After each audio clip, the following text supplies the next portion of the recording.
Løfter, der ikke blev holdt. Personsager, der fyldte meget. Komplicerede problemer, der blev gjort for simple. Vi har brug for en bedre samtale med hinanden, hvor vi lytter, også, ja måske især til dem, vi er uenige med. Hvor vi erkender, at en sag har flere sider. Det vil jeg gerne yde mit bidrag til. Det er også derfor, jeg er så aktiv på Facebook og sætter pris på debatten. Danmarks største samtaleforum, men unægteligt også et sted, hvor man skal lægge øre til meget. Hold kæft, hvor er du grim, Lars. Du behøver ikke sige mere, Lars Løkke. Du har sagt nok lort.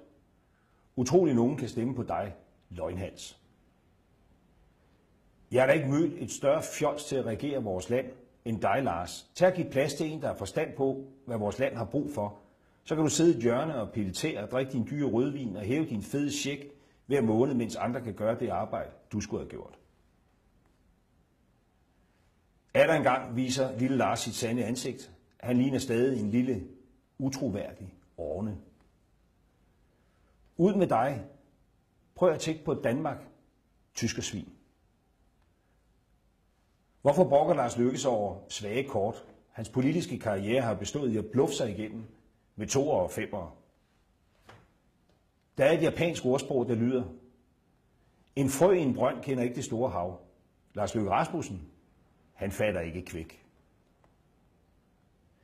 Jeg glæder mig til flere samtaler og debatter med både tilhængere og modstandere på de sociale medier i 2016. For hvis vi mister evnen til at tale sammen på kryds og tværs i samfundet, så mister vi noget meget dansk. Ja, hvis jeg skal sige lidt højstemt, så mister vi det særlige ved vores demokrati. Det må ikke ske. Godt nytår.